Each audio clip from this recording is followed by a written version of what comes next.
Good evening, everyone, and welcome to TriVersity Talk. I am Steven Bloomer-Teague. And I am Wendy Stewart Kaplan, and thank you for joining us tonight. We're always very happy to see everybody. How are you this evening, Steven? Oh, I'm good. I've got a fresh haircut, a fresh shave. I'm feeling good, energetic. Well, yeah, you look like you cleaned up pretty well, I had to say. I did, and I got a manicure. Can you tell I might have had a job interview today? This is huge. Good for you, Steven. Wow. We'll see. Fingers crossed on everything. Well, thank you. Thank you to everybody out there that joined us in Milford, Pennsylvania this weekend for the Black Bear Film Festival. We had really unbelievable films, incredible curation. Many thanks to Max Brinson, who is president of Black Bear, and to the volunteer team from the board. Unbelievable, really, what they did. It was so great having a festival again. It was great. I mean, the Milford Theater looked great. I tell you, one movie I would recommend that I saw at the film festival is Not Going Quietly, which is a documentary about Adi Barkan. I won't say any more. Go look it up. It's phenomenal movie. I have to say, I know you had heard about Adi Barkan before, and without giving anything away about the film, he has ASL, and the story is it's just heart-wrenching and marvelous, and he is an amazing human being. Really incredible documentary. I really enjoyed the feature Port Authority. I liked the way it dealt with trans issues when somebody coming from another place in this country that I'd call green, the guy was very green, coming upon the whole New York scene and falling in love with a trans girl. And it was, I thought, a really terrific film. So yeah, we really turned it out at Black Bear. Yeah, absolutely. And well, TriVersity is going to turn it out next weekend. We're teaming up with Catskills Pride to have a Halloween ball for all. Trick or treat, come out and meet. That's going to be Saturday the 30th at 7 p.m. If you want any more information about it, go to TriVersityCenter.org. You'll find it. You'll find all the good information, see what's going on, and we'd love to have you. And we'll have lots of tricks and treats because that's what Halloween is about. So I am so happy to have tonight's guest, another incredible person sent to us by our Vice President, Simone Krause, had told me, you have to talk to this woman. She's amazing. She is a chiropractor. She is a life coach. She runs a play group for trans children called Born to be Bold. And she's just an amazing person. And she's going to tell us a lot more about what she's doing. So without further ado, please welcome Ann Studer. Mm-hmm. Hey. Hello. Hi. Welcome. Thank you. It's great to be here with you guys tonight. Really wonderful. I had actually heard about you before I met you or knew I was going to work with you on the show. So Simone Krause knows how to pick people. That's all I can tell you. She's a sweetheart, man. She's a powerhouse. She is a powerhouse, but you're quite the powerhouse too. So your background, you started out chiropractor? Yes. I've been a chiropractor for over 20 years. Mm-hmm. Wow. And what drove you into that area of health? To become a chiropractor? Well, you know, they always say that you kind of go and do what has helped you. So I have a pretty decent scoliosis in my spine. I have a nice S curve going on. And when I was in my early 20s, I began to have pain and discomfort and sciatica. And I was going to a chiropractor and I received a lot of help. And I was kind of searching still, you know, in my early 20s, like, what do I want to do with my life? And one day it just bing, it was like getting struck by lightning, like, oh, this is what I need to go do. I need to help others as I have been helped. Right. And you knew it was your calling, as we say. Yeah. It really kind of felt that way. Yes. I was. But you now you've parlayed, I don't know, your ability to help or care for people, that empathy. You're now parlaying it into some other things that are going to be instrumental in the LGBTQ community. So please share with us what you're doing. Absolutely. So over time, as a chiropractor, I began to realize that I needed to learn better how to handle people in deep emotions and in deep pain. Because as chiropractors coming out of school, we had no training in that. And literally every day, I'm helping people who are in pain and who really need to be held, and they need to be allowed to have their emotions and their pain. And so as time went on, it's kind of a longer story, but I also was in therapy myself. So at that time, my therapist opened up a training program for people like myself who wanted to get some extra training or coaching, if you will, on how to handle deep emotions. And when I found out he was doing this training, I just jumped right in. I was like, oh my gosh, absolutely. Perfect. This has helped. Again, it was like me wanting to do what has helped me. So I jumped right into his training program. And for about 3 years, I went on 1 weekend a month and spent time with him and a group of other people. And we were trained on how to handle people, in a deeper way, and how to guide them through, how to help them to allow their feelings out, and how having the deep feelings, how not suppressing feelings can help them to, further along on their healing journey.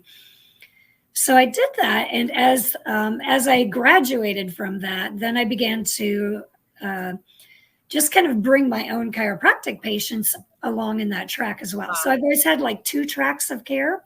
Understood. I just help people like chiropractically, but then there are a certain percentage of people who come in where I can clearly say like, wow, you would be a perfect match for this program, because there are some people who clearly understand that their stress in life is a great part of what's adding to their physical pain. I'm listening to what you're saying. First of all, kudos to you for putting yourself in therapy and discovering that you needed this program to help people that were in pain. Number one. Number two, I'm sure you know John Sarno's book, The Mind-Body Connection. Absolutely. I'm a graduate of the Sarno program. Oh, excellent. So, you go, sister. We connect on that. 5 years of deep back pain, MRIs like all the other people get that show this disc and that disc, right? What we learned in Sarno's program, and again, it's so interesting, Steven, that program, they pre-interview you. You have to be of a certain kind of mindset and open to hearing that MRI that shows how screwed up your back is. Interesting. The pain, the chronic pain is not coming from your back, not really. It's pain that gets locked. And this is, I can talk with you all that way, but a lot of people, I'll tell them this, and they can't even wrap their head around it, that the pain is here. Yep. And not that it's, I hate using the word psychosomatic. It's not that at all. That pain is very real. Those patients that come to you, Anne, are in such pain. Yes. But what Sarno's program is journaling. You have to, it's what you said it when you first came on tonight, deep pain. You learn how to journal your deep pain onto paper and face feelings that are sometimes very ugly and very hard to deal with, and that are usually at the root cause of the pain. One of the things Dr. Sarno did beautiful first week of the program, we had to bring our MRIs in. and he held up all these, really awful MRIs, with the discs, protruding discs just sitting on you. I mean, just bad. And then he held up another batch of MRIs that were even worse than our group. Wow. Those were the people that had no back pain. No back pain whatsoever. So I didn't mean to jump in like that, but I am so on the same wavelength that you are for reaching deep pain with people in this format. So how do you believe, you're so well trained, these techniques can really help within our LGBTQ community? I am so right prior to the lockdown a year and a half ago, I was just starting to work with some of our local community here to see about getting, bringing my life coach into, our specific community. And so at the time, what I was hoping to do was to just maybe even start to go into the local community center and just do even just basic breath work with the teens there and just get the word out. But then also to say, hey, so I do this work where I can work with you one-on-one with I can either work with the teen or with the family member, depending on, who in the family is open, maybe needing the most work. I can work with both, or I can work with any number of people in the family. But really just how it would work is, it's one-on-one work. And you come in, you speak, you sit down, you speak. You're going to have the ability to, talk about feelings, emotions, what's up for you currently. And then I do exercises to help get you into the body, to help to access and get into those feelings in a deeper way, so that we're not just kind of like skimming the surface all the time, but that we can go down and actually feel them and bring them up and out of the system, if you will. I liken it to, and I'm sure you learned this, Wendy, in that program, which I would love to talk to you more about that at another time. I've never met an actual graduate of that program. That's really great. But I liken it to the game WhackAMole, where you play at a carnival, where you're just constantly hitting the mole down. I feel like, if we don't address our emotions and have our feelings, we spend an enormous amount of time and energy suppressing it. Right. And that energy that is used to suppress those emotions is, energy that's not available to us on a day-to-day basis. So then we're actually taking energy away from ourselves that could be used for healing, that could be used for just being present with our families, that could be used for giving our gifts back to our community. That energy is not open and available to us because we are spending so much time every day playing whack-a-mole and trying to suppress and repress the negativity. Dr. Ann, why do you think that is? Why do you think that we repress? Why we're anxious to suppress our emotions instead of feel them? Oh, Steven, that is like the $1 million question. We could bring in like 10 professionals and put a panel together just on that. I believe it's our culture. It's, it's like growing up in the Western culture. It's a very repressive culture. We do not, for the most part, we do not acknowledge emotions. We are not encouraged to bring them out. Heaven forbid you're a man in this culture. It is not welcomed at all for anybody to see a man cry. And also in this culture, we're very much trained to make every discomfort go away. It's like the over-the-counter, right.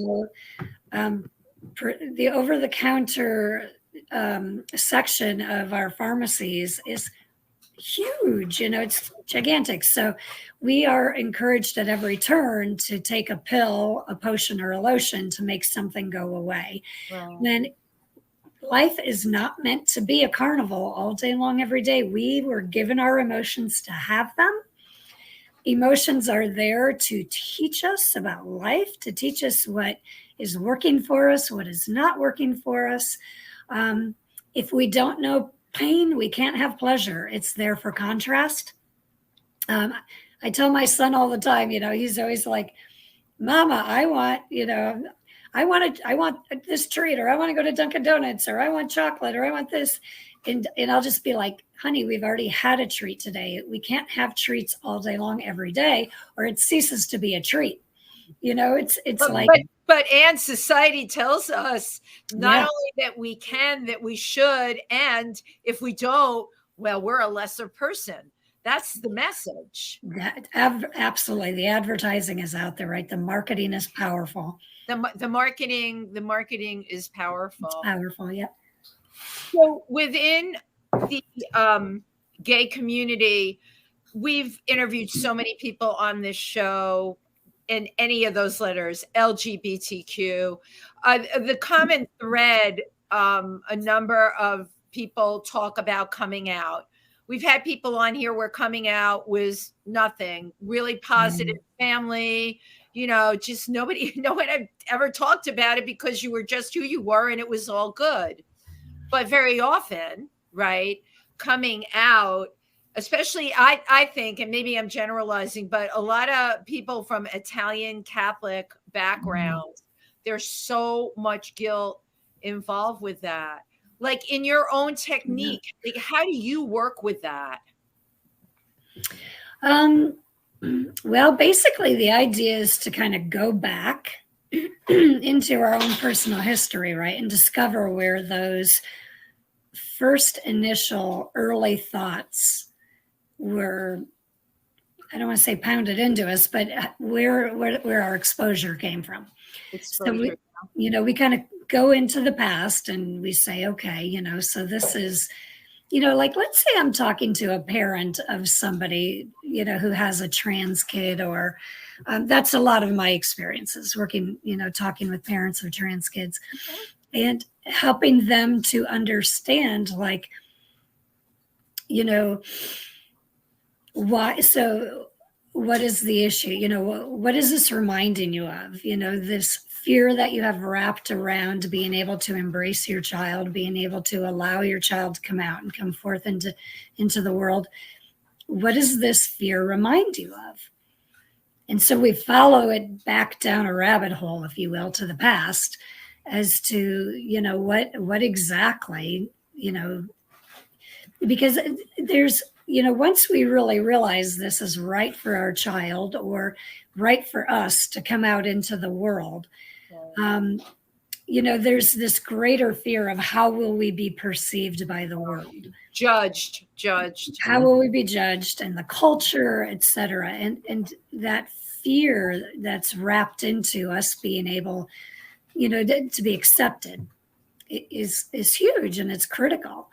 And it really, it's paramount, and it anchors us in. So we have this fear anchored into our past, and the body anchors the mind, and the mind can anchor the body, right? So when you went to your Dr. Sarno course, he was teaching you that your body is being held captive or hostage by your brain, right? And by your mindset. So in the reverse, in this scenario, if somebody's trying to come out or allow a loved one to come out, the mindset is being anchored by the fears that are held in place in the body by early traumas, whether they're physical, mental, emotional, etc. Right. Does that make sense? Yeah, it totally does. So if you give us a typical example. You'll have a parent and a child in the room together. Just create a scenario of what kind of situation you would have to deal with. I would typically have the person alone. Okay. If I had a teen, the teen is alone. Or if I'm working with a parent, the parent would be alone, because, people need to be able to feel safe, and they need to be able to speak about whatever they need to say without inhibitions of, family members being present. So they would be alone. And I have tables in my room, so they'd be lying down, and I ask them, some leading questions, this pain that comes up with this feeling, where are you feeling it in your body? Are you feeling it in your chest, in your throat, your chest, your stomach? What part of your body gets charged when you talk about this? And so I would have them put their hands on the body and then ask them again, like, okay, now we want this part of the body to be able to speak. So I want you to be able to tell me what, allow your chest, let's say, for example, allow your chest to speak right now. And I want you to, don't hold anything back. It's just us. You're in a safe place. And tell me what's coming to the surface right now. And sometimes it takes a couple of minutes, and sometimes it comes bubbling forth, but sometimes it takes a little time for somebody to just really be able to sink down into that and feel it. And more, and always it goes into a story that's linked from the past. And of course, right? Yeah. Do you find that some of your own patients, they unearth those memories when they're on your table? Oh, yes, absolutely. Like very buried, and then it comes to the surface. Yes, absolutely. Really And interesting.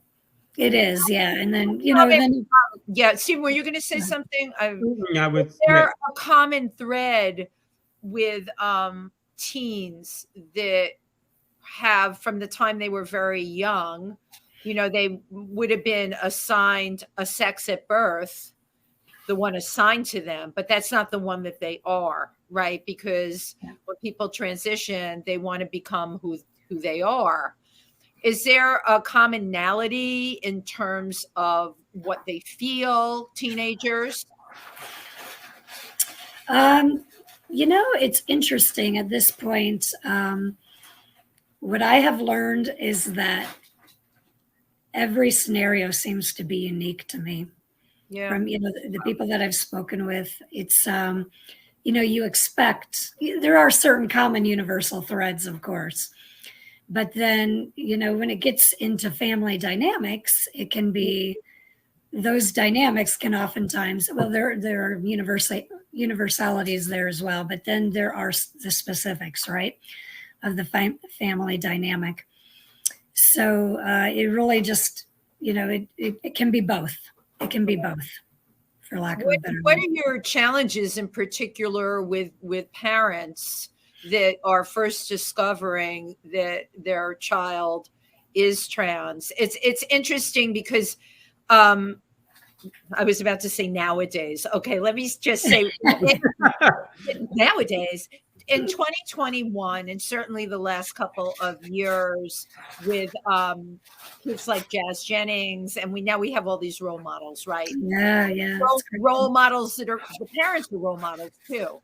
These are parents that from the child may have been biologically assigned male at birth, just always wants to be feminine clothes, grow their hair long. I mean, when you think about it, the writing is absolutely on the wall. And I would think with parents that are like that, your work would be easier because they are already accepting from early on. So what has been your experience with that versus accepting parents versus parents that might be, I don't know, more traditional, or I'll even say like Christian kind of background where they can't even wrap their head around this? It's so interesting. I have a number of friends actually who are going through this at the moment. And I have found that regardless, even the most open parents, even the parents who are the most, liberal, accepting, supportive people around, they still have a hard time. And the reasons for them having a hard time may be different than somebody who's, anchored more in like a strong Christian family or something. Right. Or culturally even. Culture, right. It can be more of a kind of a grief-stricken, the fact that they're realizing that they're losing the child they thought that they had. So they still have to grieve. They have to go through this, like, wow, as much as I want to support my child, and as much as I know that this is the right thing to do, it's still incredibly painful. And it's still, I'm letting go of the daughter that I thought I had, or the son that I thought I had. Thank you, by the way, for presenting that perspective. We don't hear that often. And I mean, and it seems like parents in that situation need to know that it's okay to grieve, because you don't need to put guilt on top of grief. Because I'm sure some parents, especially if you're more liberal, will think, well, I shouldn't be upset by this. Right. So and then you're adding that emotion to the others. And yeah, I mean, I've always thought, I was like, this would be tough, especially in a society where we have gender reveal parties when we don't know the gender of anybody. So we're already placing these expectations before the child's even born. Yeah, absolutely. I work with a lot of pregnant mamas and stuff too. And every once in a while, I'll just slip in my comment, like, you might want to consider a gender neutral name. Or I'll say, or I'll just casually say things like, well, so you got the biological sex there on the ultrasound, but, just be open to allowing that child to, tell you who they are as they grow as well, What's your reaction to, I'm curious what the reaction is to that. Well, most people just, they kind of laugh a little bit. And I always say it lightheartedly, but they know the world has changed a lot. Right. So, these younger, parents today, the younger generations are really hip, and they know about all this stuff, and they're pretty open to it. But still, they're going to have their gender reveal party, and they're still going to find out, the gender and whatnot. So I named my daughter Kyle because of exactly what you said. I liked I love the name. And, when she was growing up, she said, why did you give me a boy's name? I said, Kyle could be a girl's name. It's just a beautiful name. And, I didn't know who you were going to be or what, but I thought, whoever you're going to be, you might as well have a good name. Oh, absolutely. You got to love it. Either way, all the way around. A cool name. While we're talking, you're also making me think, my God, the fact that you brought up the parent needs to be allowed to grieve, all right, to grieve because they had a certain expectation. And it's not that they're bad people, just, you think one way and then things turn out another. And how many of us on this earth are that flexible, you know? Yeah. I'm thinking also wrapped up in it, I'm putting myself in that position. Fear. Tremendous fear. Like certainly we read about, Steven, we talk about this all the time, the amount of murder that happens in the trans community. It's still going on. I mean, we're getting close to Trans Day of Remembrance, and the number is ridiculously high this year. I mean, I've been at this gig with TriVersity for years, and this number is skyrocketed over the last 2 years. Right. How totally awful. So as a parent, right? And as you said, and parents are hipper now, they're more well-read, more used to hearing trans. You're a parent and you have a child and you're fearful for that child. You don't want, as a mother, right? We're mothers. We don't want anything to happen to that child. So your mama bear thing really kicks in big time. And you think, oh my God, what kind of life you think, because your mind starts turning, your wheels start turning, and you fast forward ahead. What kind of life is my child going to have? And I think the work you're doing is so important because in many ways you're making things okay. You're saying, hey, you know what? You're allowed to feel what you're feeling, but it's going to be okay. I think at the end of the day, that's what people need to know. Absolutely. Absolutely. It's interesting because we know all the statistics of what happens when we don't support the child, right? Yes. We know 40%, attempted suicide rate if these kids are not allowed to live as the gender they identify. And so it's, so that's only one statistic. And then we could also look at mental health. Mental health plummets if these children are not allowed to live as the gender that they identify. So, it's kind of almost like comparing a what if to a, possibility to a probability. Wow. So to me, the possibility of the child growing into an adult who's going to actually be, assaulted or murdered or something, to that extreme is, I think, is less than certainly the probability that they're going to attempt to take their own life, right, if we don't do something to help them. Right. So I kind of, but the fear, yes, the fear is a huge part of what we have to explore. And, as somebody is coming out, excuse me, my dog is destroying. I knew you had a dog. This is my second podcast today that somebody came on with an animal. Well, can we see your dog? We show dogs on the show. Come here. I'm going to have my son take him away. Wait, see him. He's destroying my fireplace. Oh God! Can you come grab him? He's just doing his dog things. He can smell through the floor. He can smell down into my crawl space and smell like groundhogs and stuff. And he goes crazy. He's been starting to destroy things in the last couple of days because he's smelling something down there. So I'm literally hearing my fireplace. A dog, mine licks the sidewalk and then licks my face. So I say, all right, he's just being a dog, but I don't want to kiss him. That's right. Just one thing before we leave the dog story. I told this to Wendy when I was in P-Town. We tried to take our dogs to the beach, and all they wanted to do was lick sand, which you couldn't fight them. But then they got sick all night and the next day. So I was like, lesson learned. No doggies at the beach. Yeah. But you have to give Steven credit. He and Richard brought 4 dogs to the beach. That 4? Holy cow. You're a bigger person than I am. Well, you're a bigger person than me too, Steven. I don't know how the two, and you had like their beds and stuff with you, didn't you? So they could lay down. You had stuff with you. Oh yeah. You have all the gear. It's like the Oregon Trail with the wagon.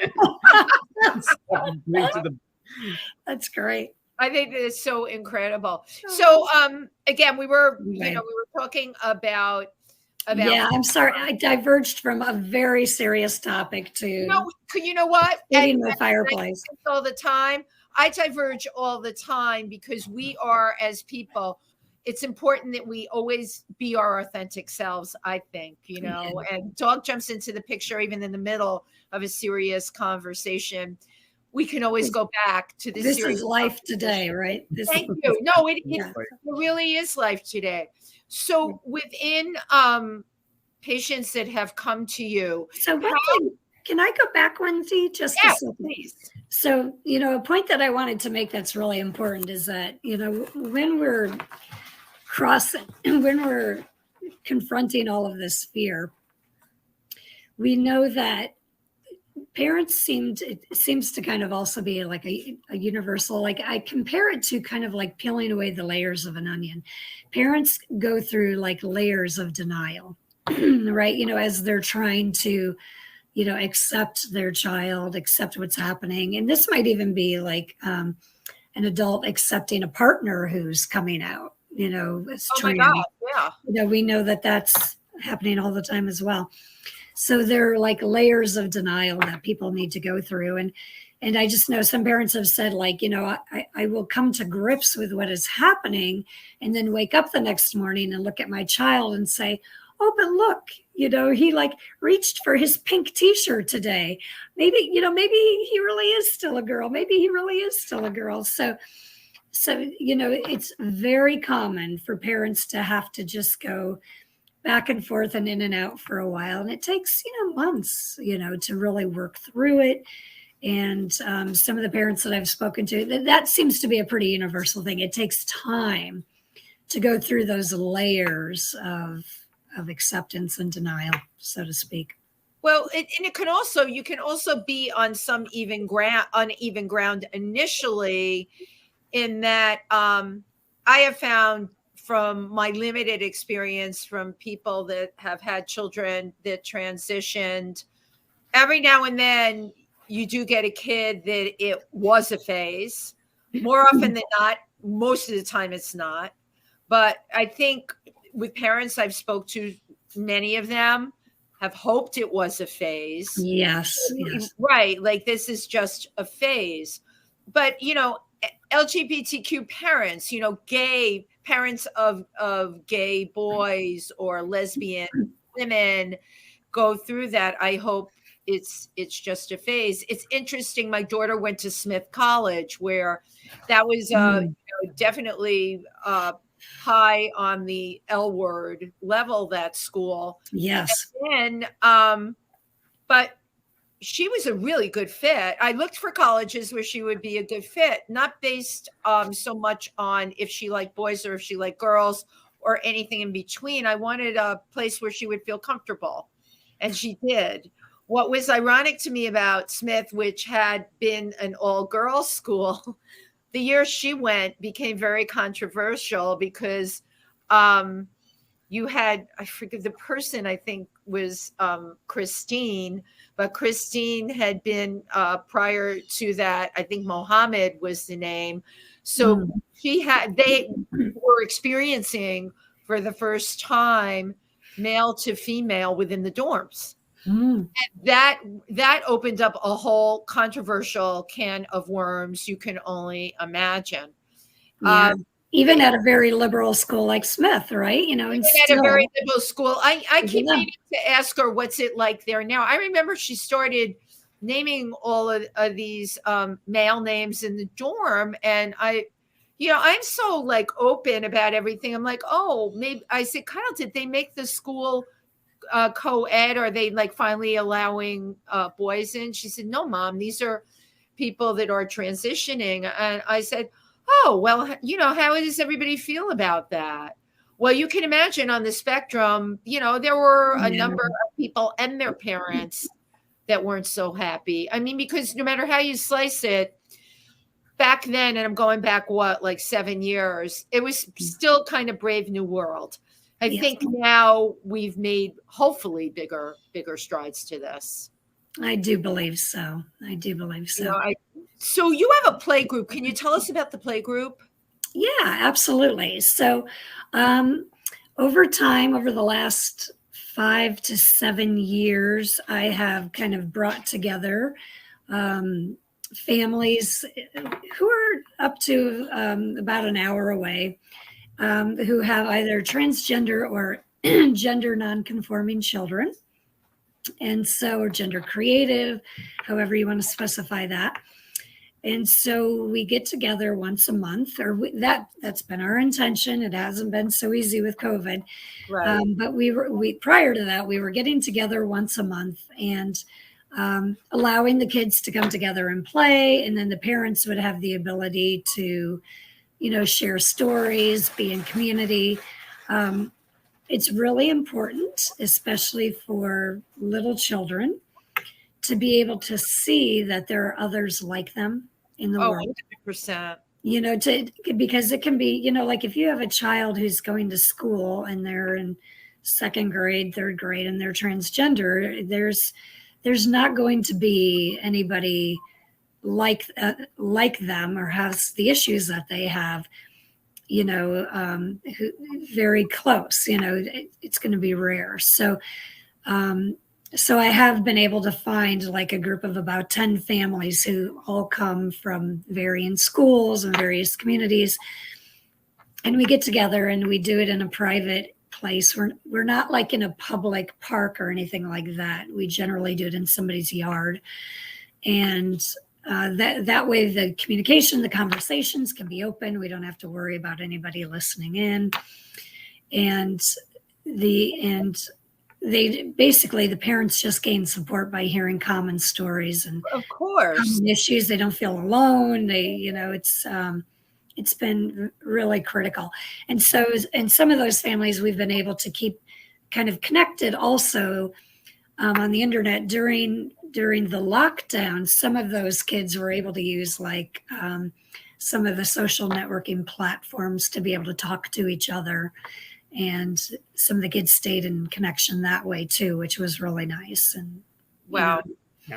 When we hear all the horror stories about social networking, it does have its when that was a time when, you know, as parents, we were all just like, you know what, let them have at it. You know, we were just like, it's okay. You know, this is a way to help them feel connected to other kids, and they couldn't be together physically. So my kid was walking around the house for an hour or two at a time, you know, carrying his iPad, you know, talking with his friends, showing him everything around the house and stuff, you know. I'm like, it's fine, have at it. Right. I think, you know, on many levels, you're talking about the isolation that could exist during the pandemic. And look at the support that your playgroup provides for the parents, for the kids. It's a win-win situation for everybody. Now, kids are back in school for the most part now, right? Within your area, as far as you've been told? Yes. Every school. So I'm in New Jersey. So every school, well, and my practice is in New York, but yeah, all schools are in session. There's no remote learning anymore. So since you deal with children so much, I'm going to ask you this in relationship to the Jersey school system. Is there anything set up for children that are trans or are gender nonconforming, or is there any kind of support given within the school structure? Yeah, absolutely. So New Jersey is one of the most progressive states in the country. Nice. I believe it's in the top 3, if I'm correct there. And so the Obama guidelines that were set in place, which were rescinded, sadly, in many states, those guidelines have actually been kept in place here in New Jersey. And these are called, I'm going to repeat it, the Obama guidelines. Yeah. Obama set forth. Yes. He did an amazing job, really, with the trans community for sure. He actually also implemented gender neutral bathrooms in the White House during his administration, et cetera. But here in Jersey, we follow those guidelines still. Now, it's still left up to the specific school district as to how they implement those guidelines. They do not necessarily have to implement them.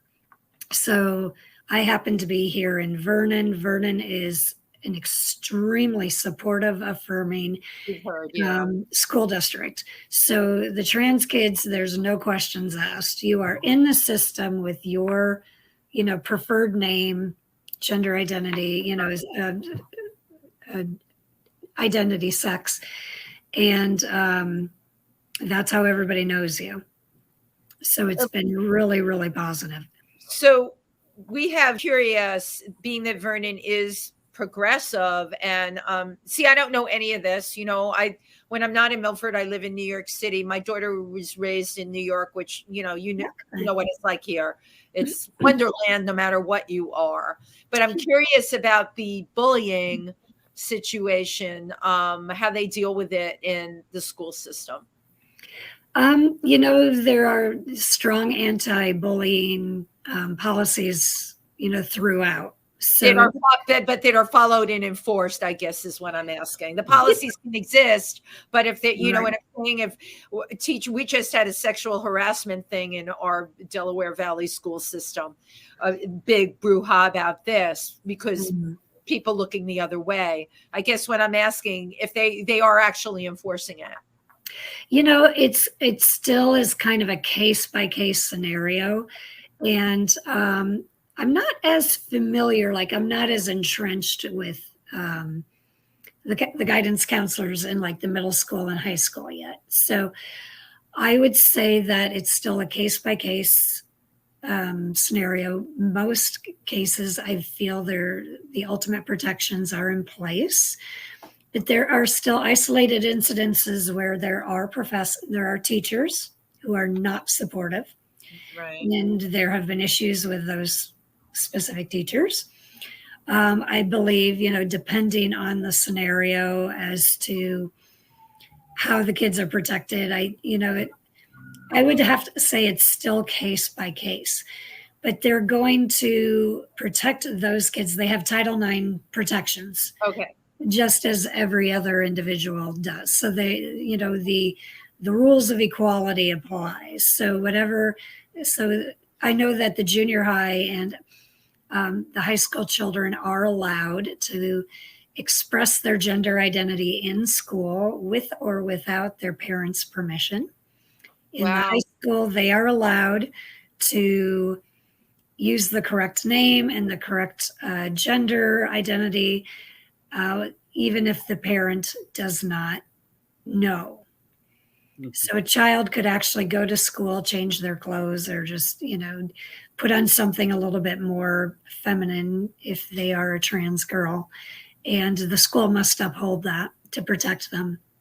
Now, do they have, Steven, you go ahead. I was going to say, I kind of, the bad apple teachers, I think I remember something in the Vernon School District where a particular teacher said that he was not going to do that he wanted to tell parents this stuff. And basically ID'd a child because it was so obvious who he was talking about. So we Steven, what happened to that teacher? I remember this scenario. What happened to that teacher? I don't remember. I'm not entirely familiar, but I don't think much happened. Yeah. I would have to follow up on that specifically, but I would imagine the teacher is still in the district. I'm not sure, but I think so too. I think so. So have you had parents discuss with you about, I'm calling them hormone blockers, but Steven, what's the other name for them? Puberty blockers. Puberty blockers. Yeah. Have you had parents have that discussion? That's extremely controversial. Yes, right. So it is controversial. However, if we're looking at best practices for what keeps a child safe, without a doubt, hands down, it's the thing to do. It's the best practice because, again, you're allowing, giving the puberty blockers can be life-saving. So I think kind of like where people miss the boat is we need to compare gender dysphoria. Gender dysphoria is the term whereas a child does not feel in their brain does not feel incongruence with their body. So, right. If they're a female, let's say in a boy's body or the opposite. So that dysphoria can be profound, and that dysphoria or that lack of congruency, that lack of feeling congruent is what can really lead to mental health issues. Absolutely. So that is what will lead children to, attempted suicide, depression, panic, anxiety, cutting, self-mutilation, etc. So we can look at puberty blockers as a life-saving measure, just as you would look at, I compare it to giving a diabetic insulin. It's really like really that, good analogy. It's like that necessary for these children. Or giving, let's say putting a child through chemotherapy, it's like, yes, we know chemotherapy can harm the body. And yes, we know chemotherapy brings people close to death, but it allows that body the time, it can kill off the cancer while leaving the entire organism or that person alive. And then that person has the ability to build their immune system back, right? So we would not say, we're not going to put that person on chemotherapy because it destroys the immune system. Most people would not do that. So puberty blockers, that's like a good analogy, even though there are risks with that. And we know that giving anybody any kind of a hormone has, side effects that are going to go along with that. The life-saving measures far outweigh the risks of putting them on those hormones. Yeah. You just outlined a really good point. Of course, we completely agree with you here. Yeah, you're an easy audience, right? Well, I don't have to. And I don't think people fully understand that with puberty blockers, it's basically buying the child time to make their own informed decision as to whether they want to take other hormones that would more directly put them in line with their gender identity. And that if you stop taking puberty blockers, you go through puberty. So it's right. It's completely reversible, as they say. Yeah, like the minute you come off them, the body just carries on and goes forward, you know. So right. Yeah, it does. It buys kids time. You know, when kids are, some children know, you know, as early as 18 months or 2 years, you know, that they're in the wrong body. So for those children, generally we don't even need to buy time. But what we're doing is kind of putting a hold on puberty, so to speak, until we can make it match with the gender, the population of the gender at large that they are in. So like we know that physiologically boys go through gender later. So for a trans boy, you know, putting them on the blockers allows them to wait a few years until all of their peers are going through gender or puberty as well. That's a point I never thought about, the timing of it.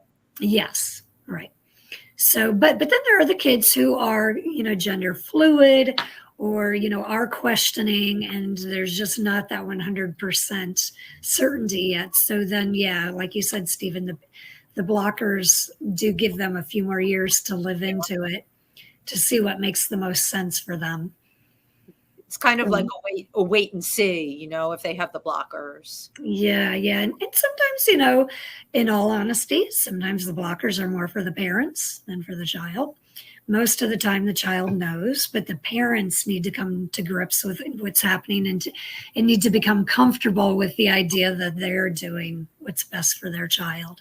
And that's okay too. Definitely not the worst thing, you know, not the worst thing. When you're working with parents, have you, for instance, started with a child that maybe is 12 and then fast forward to like 8 years later when that child is 20, and you know what that person is at that time, where you get to see the finished person, you know, because there's a huge difference from when you're dealing with kids to the successful person they become. Yeah, absolutely. I mean, it's but you know, it's in the words of Aerosmith, life is a journey, not a destination, right? So I was named after Steven Tyler. Oh God, that's great. But yeah, you know, so you know, definitely watching these kids go through the journey is profound, and it is really amazing to watch them turn into the person that they know they're meant to be. You know, that's super profound. Does it take away all of life's issues? Absolutely not. You know, is it a guarantee that life is going to be, you know, a cakewalk after that? Absolutely not. But it really, you know, it's like really wild. I'm thinking of a couple of people in particular where it's been wild to watch them become, you know, more masculine, you know, more feminine, you know, just to see them becoming definitely much more self-confident and happier. Right. And happy. And just a sense of living in your own skin, you know, a sense of living in your own skin, you know. It doesn't. I have a friend in particular. What's that? Go ahead. And I was just going to say, it doesn't have to be a horror story. And I mean, it's so great to see kids just be able to live their lives and to just be healthy and happy, and that it doesn't have to end up in attempted suicide. It can just end up being a well-rounded child who grows up into a well-rounded adult. And it's absolutely. It's just, you know, I think like, I don't know let me put it out this way. Probably a lot of the parents that you work with, and are probably fit into more middle class, upper middle class, or whatever, where it gets dicey.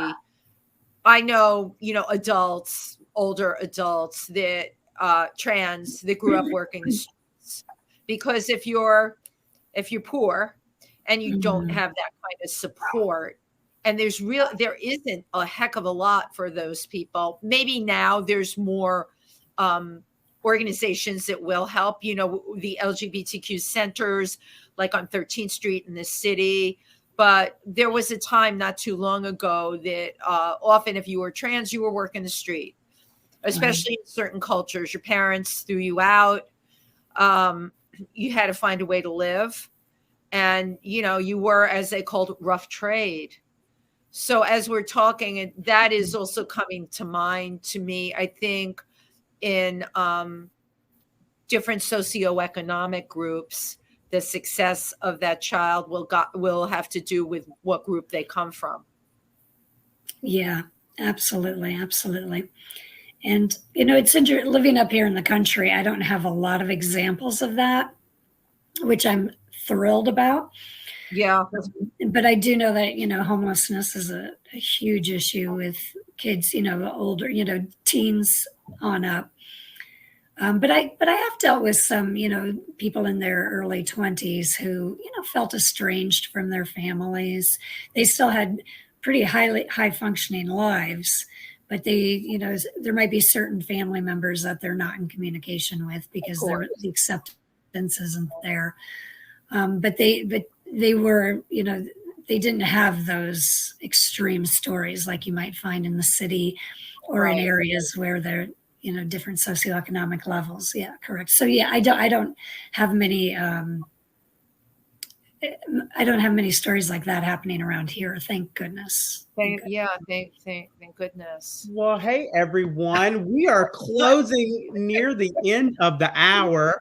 And because we're pre-recording tonight's episode, we've got to keep it within that hour. So, yes, we do. So before we go, Dr. Ann, we always like to leave a little time for our guests to say any last words, give any last plugs. The floor is yours, as they say. Oh, excellent. Okay. Well, yeah. So if, if you or anybody you or a loved one are in need of help, go ahead and reach out. My practice is in Warwick, and you can just look up Dr. Ann Studer, Warwick, New York, and I will come up. And also, the play group, feel free, please, to reach out to me in regards to that as well. We're always looking to bring more families in. Some of our kids are kind of growing up and are going to start aging out, and I do pretty much get new calls. Once a month or so, I'll get a new call about families with young kids again, who need support as well. So, so for either the life coaching or the play group, please go ahead and just reach out at any time. And what's your website, Dr. Ann Studer? I don't have a website right now. I'm just starting to rebuild one. Okay. I had one a few years back, and I was like, I took it down. As long as people can find you. You can find me on Facebook under Dr. Ann Studer. Yeah, very easily. So yes, Steven, you found me today. I found me right. And Wendy's taking our picture. Posterity. Selfing a picture. Well, everyone, we are so grateful that you joined us. Thank you, Dr. Ann, for being here. Thank you. Really. So welcome. And we will see you all next week. See you all next week. Bye-bye. Good night.